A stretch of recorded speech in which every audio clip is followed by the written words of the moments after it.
ప్రేక్షకులందరూ నమస్కారం. ఈరోజు మన స్టూడియోలో ప్రముఖ ఆధ్యాత్మికవేత్త వేదిక్ ఆస్ట్రాలజర్ అవినాష్ దాస్ గారు మనతో ఉన్నారు. గురుగారితో మాట్లాడేద్దాం. నమస్కారం గురుగారు. నమస్కారం. ఓం నమ శివాయ. ఓం నమో వెంకటేశాయ. గురుగారు, మే నెలలో కర్కాటక రాశి వారి పరిస్థితి ఎలా ఉండబోతుంది? ఈ నెలలోనే గురుగ్రహ సంచారం కూడా జరుగుతుంది. మరి ఈ సంచారం వల్ల వీళ్ళకి పాజిటివ్ అంటారా, నెగిటివ్ అంటారా? ఓవరాల్గా ఈ నెల ఎలా ఉండబోతుంది వీళ్ళకి, కర్కాటక రాశి వారికి? కర్కాటక రాశి వాళ్ళ గురించి చెప్పాలండి. కర్కాటక రాశి ఇప్పుడు మనకు బేసిక్గా అసలు కర్కాటకం ఎఫెక్ట్ ఏంటి గురు పరివర్తన వల్ల అని చూసుకోవాలి. సో మనం 12వ ఇల్లు గురించి మాట్లాడాలి. వీళ్ళు గురువు 12ఇంట్లో వచ్చాడు కాబట్టి అసలు గురువు 12వ ఇంట్లో రావడము, అసలు 12వ ఇల్లు ఏంటి తెలియాలి కదా. రెండే ఫ్యాక్టర్స్, ఒకటి 12వ ఇల్లు, ఒకటి గురువు. 12వ ఇంటికి మన వ్యక్తికి ఏంటి అంటే సపోర్ట్. 12వ ఇల్లు అనేది ఒక లగ్నానికి సపోర్ట్. లగ్నం అంటే మనిషి. ఈ 12వ ఇల్లు మనిషిని సపోర్ట్ చేస్తుంది. అంటే గురువు సపోర్ట్ చేస్తుంది ఈసారి వీడికి. 12వ ఇంట్లో నుంచి సపోర్ట్ చేస్తుంది. అంటే ఏంటి 12వ ఇల్లు అంటే? అసలు బేసిక్గా మన లగ్న జాతకంలో లగ్నం చాలా ఇంపార్టెంట్ అంటారు. కానీ లగ్నానికి బలం ఇచ్చేది 12వ ఇల్లు. లగ్నం వెనకలు ఉండేది కదా 12వ ఇల్లు. 1, 2, 3, 12 దాకా చూసుకుంటే 12 తర్వాత మళ్ళీ 1. ఇప్పుడు లగ్నం ఇలా మీరు ఇలా వెనక పడిపోయారండి, మీ వెనకలు ఉన్నాడు కదా మిమ్మల్ని పట్టుకొని కాపాడేది. సో లగ్నాన్ని ఎప్పుడు పట్టుకొని కాపాడేది 12వ ఇల్లు. 12వ ఇల్లు అంటే నమ్మకం, వ్యక్తిత్వం. ఇప్పుడు మీరు మణికంఠ గారు ఉన్నారు, మిమ్మల్ని ఇవాళ నించోపెట్టింది, ఇక్కడ దాకా తీసుకొచ్చింది, రేపు ఒక స్థాయిలో మిమ్మల్ని తీసుకెళ్ళేది ఎవరు? మీ వెనకలున్న వ్యక్తిత్వం. మీరు ఒక మార్గంలో వెళ్ళాలనుకుంటున్నారు, మంచి మార్గంలో వెళ్ళాలనుకుంటున్నారు. మోసం చేయాలి, వాడిని తొక్కేయాలి, అందరి డబ్బులు తీసుకొని పారిపోవాలి అని మీకు లేదు. 10 మందికి బాగుపడాలి, నేను బాగుపడాలి, నా చుట్టూ ఉన్న వాళ్ళు బాగుపడాలి, నా కష్టం వల్ల నేను పైకి రావాలి, నా టాలెంట్ వల్ల పైకి రావాలి, దేవుడి దయ వల్ల పైకి రావాలి. ఈ పాజిటివ్ థాట్ 12వ ఇల్లు ఇస్తుంది. ఈ 12వ ఇంట్లోనే గురువు ఉన్నాడు. అంటే మీనింగ్ ఏంటి అంటే చాలా శుభమని. అంటే ఏంటి, ఈ సంవత్సరం వీళ్ళు జీవితంలో కావాల్సిందంతా నేర్చుకుంటారు. అంటే ఈ సంవత్సరం వీళ్ళు బాగా నేర్చుకుంటే నెక్స్ట్ ఇయర్ గురువు ఎక్కడ వస్తుంది?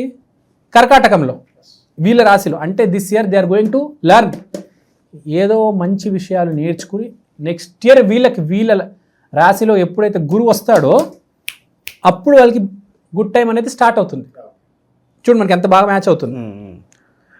సో జీవితంలో పాయింట్ ఏంటంటే మనకు అన్నీ కలిసి వచ్చేసాయి. ఇప్పుడు చూడండి, మీరు కొంతమందికి చదువు భలే అబ్బుతుంది, కొందరికి అస్సలు చదువు రాదు. అదే 12వ ఇల్లు.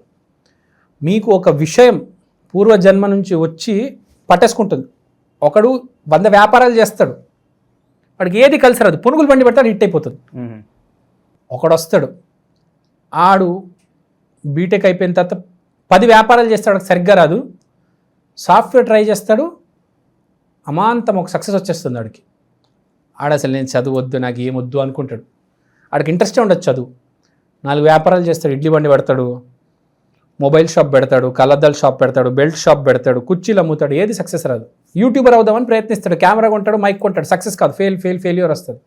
సాఫ్ట్వేర్ ఇంజనీర్ బీటెక్ అయిన 5 సంవత్సరాల తర్వాత సాఫ్ట్వేర్ ఇంజనీర్ అవుదాం చివరి ప్రయత్నం చేస్తాడు, వాడికి రాదు, కానీ కలిసి వస్తుంది. అది 12వ ఇల్లు. సో పూర్వజన్మలో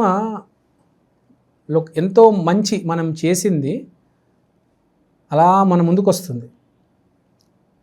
అదే కదా మిమ్మల్ని డబ్బు ఇచ్చేది. మిగతా అన్నీ ఇప్పుడు everything else follows. For example Virat Kohli తీసుకోండి, స్పోర్ట్స్లో ఇంట్రెస్ట్ లేకపోతే ఇంత దూరం రాడు. ఎక్కడో స్పోర్ట్స్లో ఇంట్రెస్ట్ ఉంది కాబట్టి ఇవాళ అతన్ని అంత పైకి తీసుకెళ్ళాడు దేవుడు. తర్వాత అతని ఇన్వెస్ట్మెంట్లు, వ్యాపారాలు అవన్నీ ఉన్నాయి, ఒప్పుకుంటా. చాలా ఇన్వెస్ట్మెంట్లు చేశాడు, ఇన్సూరెన్స్ కంపెనీలో చేశాడు, ఫిట్నెస్లో చేశాడు, ఫుడ్ చేశాడు. మన హైదరాబాద్ హైటెక్ సిటీలో 1-8 అని రెస్టారెంట్ ఉంది, బాగా నడుస్తుంది. తర్వాత 1-8 అనే టీషర్ట్స్, షూస్ వస్తాయి, మనం చూస్తాం, బాగా సేల్స్ అవుతాయి. కానీ నుంచోబెట్టింది ఎవరు? అతని స్పోర్ట్స్ కెరియర్ కదా. సో ఒక్క విషయం ఒక మనిషికి కనెక్ట్ అవుతుంది, అదే వాడిని నుంచోబెడుతుంది. ఇప్పుడు ఒక మనిషి ఉంటాడండి, వాడి దగ్గర డబ్బులు ఉంటాయి, ఆడు ఎందుకు ఆ పనే చేస్తాడు, ఎందుకు ఆ యూట్యూబ్ ఛానలే పెట్టారు. ఇప్పుడు ఈ యూట్యూబ్ ఛానలే ఎందుకు పెట్టారు, ఈ కంపెనీ ఓనరు చాలా పనులు చేయవచ్చు కదా, భూమి మీద చాలా పనులు ఉన్నాయి. ఎక్కడో మీడియా అతనికి కలిసి వచ్చింది. మీడియా అంటే ఏంది, 10 మందితో మాట్లాడడం అంటే ఎక్కడో 10 మంది బాగుండాలి, 10 మందికి ఇన్ఫర్మేషన్ చేరాలి అని ఎక్కడో మైండ్లో ఉంటుంది డీప్ రూటెడ్గా. సో ఇప్పుడు కూడా అదే పాయింట్ ఏంటంటే థాట్ క్లియర్గా ఉండాలి. తర్వాత బుధుడు 10వ ఇంట్లో, సూర్యుడు 11వ ఇంట్లో ఉన్నాడు కర్కాటకంలో. బుధుడు 10వ ఇంట్లో అంటే మీ తెలివితేటలు, మీ చాకచక్యం వల్ల మీ కెరియర్ ఏంటో మీరు బాగా ప్రొజెక్ట్ చేయగలుగుతారు, అంటే ప్లానింగ్ ఇప్పుడే వేస్తారు. ఫ్యూచర్లో దేంట్లోకి వెళ్తే బాగుంటుంది, మనం ఏం చేస్తే బాగుంటుంది, ఒక ఐడియా వస్తుంది. ఈ నెల మీరు బాగా ఆలోచిస్తే మేలో, జూన్లో మీరు స్టార్ట్ చేస్తే 1 ఇయర్ వరకు మీరు మెల్లిగా స్టార్ట్ అయ్యి నెక్స్ట్ ఇయర్ గురువు ఎప్పుడైతే మీ రాశిలోకి వస్తాడో అప్పుడు సక్సెస్ అనేది స్టార్ట్ అవుతుంది. సో ఆలోచన ఈ నెలలో ఉంది. సూర్యుడు 11వ ఇంట్లో ఉన్నాడు కాబట్టి పై అధికారి అంటే ఏంటి, మనం అదే ఫీల్డ్లో ఉన్న ఒక సీనియర్ దగ్గరికి వెళ్ళి కనుక్కోవడం. ఊరికే నేను బిజినెస్ స్టార్ట్ చేయలేను కదా, అదే ఫీల్డ్లో 10 మందిని అడగాలి ముందు. అవును.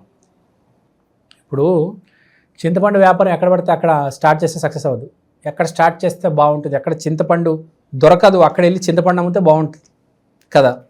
సో అది మన ఫీల్డ్లో ఉన్న వాళ్ళకి తెలియాలి. కూరగాయల మార్కెట్లో కూరగాయలు అమ్మితే ఒక రకంగా ఉంటుంది, రోడ్డు మీద ఒక కాలనీలో అమ్మితే, ఒక సెంట్రల్ ఏరియాలో అమ్మితే, ఒక షాపింగ్ మార్ట్లో అమ్మితే ఎక్కడ ఎలా ఉంటుంది అనేది మనకు సీనియర్ చెప్పగలడు, మనకు ఎక్స్పీరియన్స్ లేదు. సో నాలెడ్జ్ ట్రాన్స్ఫర్ అనేది ఇలా జరగాలి, ఫస్ట్ జరుగుతుంది. ఒక పై అధికారి, ఒక సీనియర్ అతని హెల్ప్ చేస్తారు ఇతనికి. ఓకే. తర్వాత కుజుడు లగ్నంలో ఉన్నాడు, హెల్త్ కొంచెం పైన కింద అవుతుంది, చూసుకోండి. ఒకటేసారి డౌన్ అవుతుంది, ఒకటేసారి పైన అవుతుంది. సో జాగ్రత్తగా గమనించండి, హెల్త్ పైన కింద అవ్వకుండా కాపాడుకోండి. మంచిదే, కింద పడితేనే కదా మనం మళ్ళీ కోలుకునేది జీవితంలో. ఇక విద్యార్థులు, వ్యాపారస్తుల పరిస్థితి గురుగారు. వ్యాపారస్తుల పరిస్థితి చాలా బాగుంది, ఎందుకంటే బుధుడు 10వ ఇంట్లో ఉన్నారు. విద్యార్థుల పరిస్థితి కూడా చాలా బాగుంది, no need to worry. So all is well. ఒకటి, శుక్రుడు 9వ ఇంట్లో ఉన్నాడు కాబట్టి ఏ ఆడవాళ్ళతో తగాదా పెట్టుకోవద్దు. 9వ ఇల్లు అంటే ఫార్చ్యూన్ ప్లస్ ఫార్చ్యూన్ రివర్సల్ కూడా అయిపోతుంది. సో ఆడమ్మాయి వల్ల మనం డ్యామేజ్ జరగవచ్చు, ప్లస్ జరగవచ్చు. సో ఆడమ్మాయితో కొంచెం జాగ్రత్త. మీ 9th హౌస్ పాడైపోయి ఉందనుకోండి, ఆడమ్మాయి వల్ల దెబ్బ తగులుతుంది. రోడ్డు మీద నడుచుకుంటూ వెళ్తారు, అదేమో ఆమె పర్స్ వచ్చి మీ షర్ట్కి ఇలా అటాచ్ అయ్యి ఇరుక్కుంటుంది. ఇంద్ర పర్స్ లాగుతున్నావు దొంగనా అని కొట్టింది అనుకో, 10 మంది వచ్చి మిమ్మల్ని కొడతారు కదా. ఏదో అంటారు మాట అంటే మాకు కర్మకాలి, లేకపోతే ఎవరో అమ్మాయి మీతో పెట్టుకుంటుంది వచ్చి. సో అది ముందే తెలుసుకుంటే కనుక నాకు ఎందుకు వచ్చింది అక్కడ ఆపేస్తాడు, లేదంటే ఇంకా ముందుకెళ్ళిపోయి గొడవ పెద్దదైపోద్ది. సో కొంచెం జాగ్రత్త ఆడవాళ్ళతో. ఇక శుభకార్యాలు జరగడానికి ఆస్కారం కనిపిస్తుంది గురుగారు ఈ నెల. వీళ్ళు ఈ నెల పెద్దగా శుభకార్యాలు ఇవన్నిటికీ దూరం ఉంటేనే పెద్దగా ఏం కనిపించలేదు శుభకార్యాలు అవి ఏమి. సో నార్మల్గా ఉంటే ఈ నెల వీళ్ళు చేయాల్సింది ఏంటంటే ఆలోచన, future planning for the future కోసం. ఫ్యూచర్ ప్లానింగ్ ఇప్పుడు ప్లానింగ్ అనమాట, ప్లానింగ్ చేసుకుంటే మంచిది వీళ్ళకి ఈసారి. ఇక ఫైనల్గా విద్యార్థులకు ఎలా ఉంటుంది, విదేశీ ప్రయత్నాలు చేసుకోవచ్చు? విద్యార్థులకి చాలా బాగుంటుంది, విదేశీ ప్రయత్నాలు చేసుకోవచ్చు. ఎందుకంటే 12 అంటే విదేశీ ప్రయత్నం, దాంట్లోనే గురువు ఉన్నాడు, guarantee success, super success. First priority మీకే విదేశీ ప్రయాణం. ఈ ఇయర్ అంతా విదేశీ ప్రయత్నం మీకే. ఫారెన్ అంటే 12వ ఇల్లు, దాంట్లో వెళ్ళి గురువు కూర్చున్నాడు, గురువు ఉన్నాడంటే మీరు ఏది ట్రై చేస్తే అది అవుతుంది. లాటరీలో పక్కా పిక్ అవుతుంది. H1B అన్నీ, I4, నాకు వీసాల పేర్లు వెళ్ళి అన్నీ మీకు వచ్చేస్తాయి, తిరుగులేదు. ఇక అవకాశాలు గుర్తింపు పరంగా ఎలా ఉంటుంది? కొత్త అవకాశాలు ఉన్నా, లేదంటే నాకంటూ కొన్న పేరు ప్రఖ్యాతులు రావాలని కొంతమంది అనుకుంటారు, వాళ్ళకి ఎలా ఉంటుంది గురుగారు? పేరు ప్రఖ్యాతి అయితే మిథున రాశికి అని చెప్పుకున్నాము, వీళ్ళకి అంత పేరు ప్రఖ్యాతి లేదు. పేరు ప్రఖ్యాతి మిథున రాశి వాళ్ళకి పూర్తిగా, స్పెషల్గా మీడియాలో ఉన్న వాళ్ళకి, వీళ్ళకి అంత పేరు ప్రఖ్యాతి కనిపించడం లేదు. ఇంకోటి ఏమడిగారు? అవకాశాల పరంగా, లైక్ కొత్త జాబ్స్ కావచ్చు, కొత్త అవకాశాలు వెతుక్కుంటూ రావడం. విదేశీ ఫారెన్కి సంబంధించిన ఏది ట్రై చేసినా వీళ్ళకి బాగా కలిసి వస్తుంది. గురువు 12వ ఇంట్లో ఉన్నాడు, గురువు అంటే అవకాశం ఇచ్చేది. గురువు ఎక్కడ? 12వ ఇల్లు అంటే ఫారెన్, అన్ని ఫారెన్ అవకాశాలు వస్తాయి. సో విదేశాల్లో పెట్టుబడులు పెట్టుకున్న బాగానే ఉంటుందంటారా? ఏది మీరు స్టాక్ మార్కెట్ చేసినా విదేశీ కంపెనీల్లో పెట్టండి, జాబులు ట్రై చేసినా విదేశీ జాబులు ట్రై చేయండి. ఏమైనా MD చేయాలన్నా కూడా విదేశీ కాలేజీలో ట్రై చేస్తే ఈజీగా వస్తుంది సీటు. ఏదైనా విదేశీ ఫారెన్ కంట్రీస్కి సంబంధించిన ఏది చేసినా సక్సెస్ అవుతుంది. గురుగారు అయితే ప్రజెంట్ ఉన్న గ్రహస్థితి బట్టి మరి వీళ్ళు ఎలాంటి రెమెడీస్ చేసుకుంటే బాగుంటుంది అంటారు మరి? సో వీళ్ళు కర్కాటక రాశి కాబట్టి, కర్కాటకం అంటే భువనేశ్వరి. సో భువనేశ్వరి ప్లస్ చంద్రుడు, కర్కాటకం అంటే చంద్రుడే. సో చంద్రుడిని చూసి మనము వినయంగా 2 చేతులు ఎత్తి ఇట్లా నమస్కారం పెడితే విత్ గ్రాటిట్యూడ్ చాలా బాగుంటుంది. లేకపోతే అక్షయ తృతీయ రోజు ఒక వెండికి సంబంధించిన ఐటెం కావచ్చు కొనుక్కుంటే చాలా బాగుంటుంది. లేకపోతే నేను చెప్పినట్టు భువనేశ్వరి అమ్మవారిని ఆరాధిస్తే అద్భుతంగా ఉంటుంది. So all is well, no need to worry. ఈ సంవత్సరం చాలా విషయాలు నేర్చుకుంటారు. నెక్స్ట్ ఇయర్ మీరే కింగ్. నెక్స్ట్ ఇయర్ అయితే జాక్పాట్ కొట్టబోతున్నారు. నెక్స్ట్ ఇయర్ వీళ్ళే కింగ్. ఓకే.